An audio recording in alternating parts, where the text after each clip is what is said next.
Hello student, welcome to अक्षर academy. मैं हूं कमलजीत कौर और आज हम बात करने वाले हैं एक ऐसी स्ट्रीम के बारे में कि जिसके बिना दुनिया आगे बढ़ ही नहीं सकती। जी हाँ, और वो स्ट्रीम है साइंस। आज तक आप लोगों ने 10th स्टैंडर्ड तक साइंस को एक सब्जेक्ट के फॉर्म में पढ़ा है और कई बच्चों के लिए साइंस सब्जेक्ट वाओ साइंस होगा, तो कई बच्चों के लिए ओ नो साइंस होगा। मुझे कमेंट में जरूर बताइएगा कि आपके लिए साइंस कैसा है, वाओ साइंस या ओ नो साइंस। तो चलो जानते हैं साइंस स्ट्रीम क्या है और क्यों जरूरी है। साइंस लॉजिक है, थिंकिंग है, उसमें एक्सपेरिमेंट्स है। दुनिया कैसे चल रही है उसे समझा जा सकता है साइंस से। ये सिर्फ डॉक्टर या इंजीनियर बनने के लिए नहीं है, दुनिया को बदलने और दुनिया को समझने के लिए है।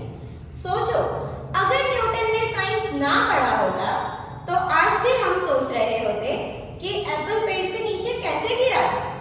साइंस से ही तो हम पता कर पाए कि लाइट की स्पीड क्या है, सुबह सन की लाइट अर्थ तक कितने टाइम में पहुंचती है, ब्लड का कलर रेड क्यों है, ह्यूमन बीइंग का सबसे लार्जेस्ट ऑर्गन कौन सा है। ये सारी बातें हम साइंस से ही तो पता कर पाए। अगर आपको इन सारे क्वेश्चन का आंसर पता है तो मुझे कमेंट में जरूर बताइएगा। अब हम बात करते हैं साइंस के सब्जेक्ट्स के बारे में। साइंस में कौन से सब्जेक्ट्स आते हैं। तो जब आप साइंस स्ट्रीम लेते हैं आपके पास दो ऑप्शन आते हैं, एक है पीसीबी और दूसरा है पीसीएम, जिसमें फिजिक्स, केमिस्ट्री और बायोलॉजी आता है, जबकि पीसीएम में फिजिक्स, केमिस्ट्री के साथ हम मैथ्स की बात करते हैं। मैं आपको सबसे पहले यहाँ बताना चाहूंगी फिजिक्स सब्जेक्ट के बारे में। फिजिक्स क्या है? फिजिक्स में आप ग्रेविटी के बारे में पता कर सकते हैं। न्यूटन ने ढूंढा था ग्रेविटी का लॉ। मोशन के बारे में पता कर सकते हैं, डिफरेंट मोशंस के टाइप्स, एनर्जी के बारे में पता कर सकते हैं। आजकल जो सबसे ज्यादा चल रहा है, जो सबको जानना है, क्वांटम फिजिक्स के बारे में पता कर सकते हैं। ठीक है, हमारे पास न्यूटन जैसे साइंटिस्ट फिजिक्स से जुड़े हुए हैं, उसके अलावा एपीजे अब्दुल कलाम जैसे लोग हैं जो फिजिक्स से जुड़े हुए हैं। उसके बाद हम बात करते हैं केमिस्ट्री के बारे में। केमिस्ट्री, इसमें आप मैटर के बारे में जान सकते हैं, एटॉम्स के बारे में जान सकते हैं, मेडिसिन भी यहीं से है, एक्सप्लोजन भी यहीं पर जान सकते हैं, और डिफरेंट रिएक्शन करके डिफरेंट कलर्स भी हमें केमिस्ट्री से ही मिलते हैं। उसके बाद हम बात करते हैं बायोलॉजी के बारे में। बायोलॉजी आपको ये बताता है कि आप जिंदा कैसे हैं, आप सांस कैसे ले रहे हैं, आपने जो खाना खाया है वो डाइजेस्ट कैसे हो रहा है। ह्यूमन बीइंग के सारे राज इसी सब्जेक्ट में छुपे हुए हैं। अगर आप जीवन में किसी की मदद करना चाहते हैं तो आपको बायोलॉजी सब्जेक्ट के साथ जरूर जुड़ना चाहिए, क्योंकि इसी सब्जेक्ट से आप नर्स, डॉक्टर और भी बड़े डॉक्टर्स जो एमडी है, हर एक चीज के स्पेशलिस्ट, हमारे ऑर्गन्स के स्पेशलिस्ट, वो इसी सब्जेक्ट को पढ़कर बने हैं।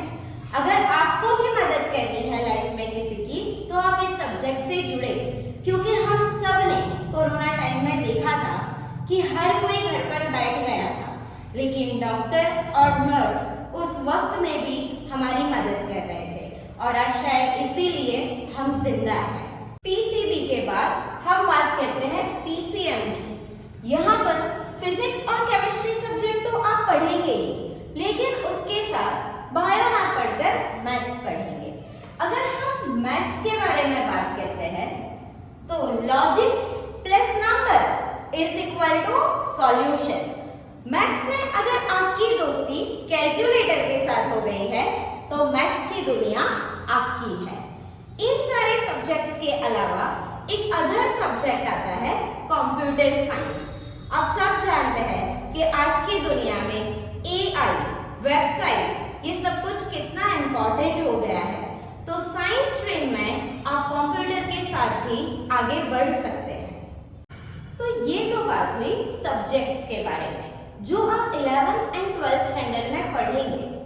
बट आफ्टर 12th स्टैंडर्ड आपके पास क्या क्या करियर ऑप्शंस है, हम उसके बारे में थोड़ा जानते हैं। तो अगर आप पीसीबी सब्जेक्ट के साथ आगे बढ़ते हैं तो आपके पास लाइन आती है सबसे पहले मेडिकल फील्ड की।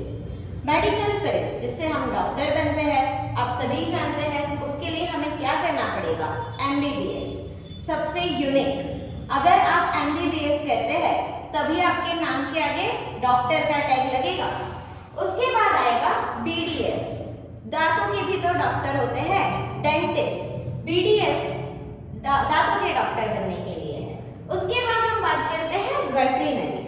जैसे कि अभी मैंने आपको कहा था कि अगर आपको लाइफ में किसी की मदद करनी है तो आप इस फील्ड को, बायोलॉजी सब्जेक्ट को जरूर चूज कीजिए।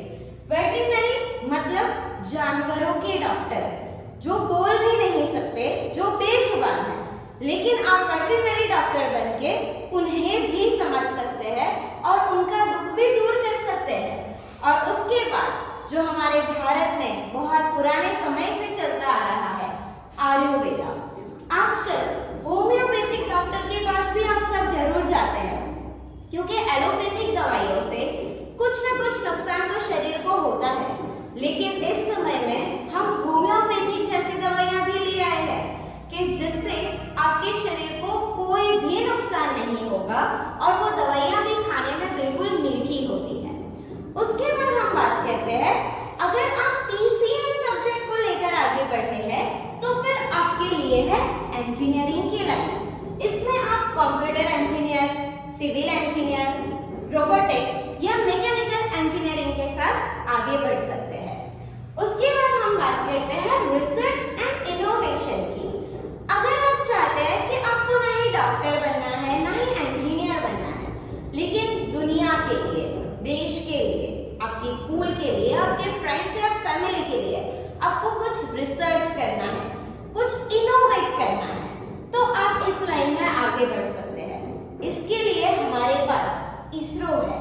उसके बाद बात करें तो एआई, जो आज आगे आने वाली दुनिया इसी के थ्रू आगे बढ़ने वाली है। और उसके बाद हम साइंटिस्ट बन सकते हैं इससे। फिर उसके बाद भी आपके पास अदर ऑप्शन बचे हैं। आप आर्किटेक्चर बन सकते हैं। जेनेटिक्स तो हर कोई जानता है, आजकल जेनेटिक्स में बहुत ज्यादा साइंस आगे बढ़ चुका है। फॉरेंसिक्स में आप आगे बढ़ सकते हैं। क्राइम पेट्रोल और सीआईडी जैसे सीरियल्स तो हमने बचपन से ही देखे हैं। फॉरेंसिक लैब क्या होती है ये आप खुद जानते होंगे। और आप एनवायरमेंटल साइंस में भी आगे बढ़ सकते हैं। मतलब साइंस सिर्फ लैब तक या हॉस्पिटल तक नहीं रह गया, अब साइंस फूड में, एग्रीकल्चर में, हर जगह आगे बढ़ चुका है। सो ये सारे हमारे पास करियर ऑप्शंस अवेलेबल रहते हैं आफ्टर साइंस स्ट्रीम। मैं खुद भी साइंस स्ट्रीम से जुड़ चुकी हूँ। मैं खुद एनवायरमेंटल साइंटिस्ट हूँ। अगर आप भी क्यूरियस हो इन सब्जेक्ट्स को पढ़ने के लिए, दुनिया को बदलने के लिए, देश के लिए कुछ करने के लिए, अपने आसपास रहने वाले लोगों के लिए कुछ करने के लिए, तो आपको इस स्ट्रीम से जरूर जुड़ना चाहिए। ये स्ट्रीम आपके लिए गोल्ड माइन की तरह काम करेगी। Okay, so thank you friends for watching this video. Video को लाइक, शेयर एंड सब्सक्राइब करना मत भूलिए।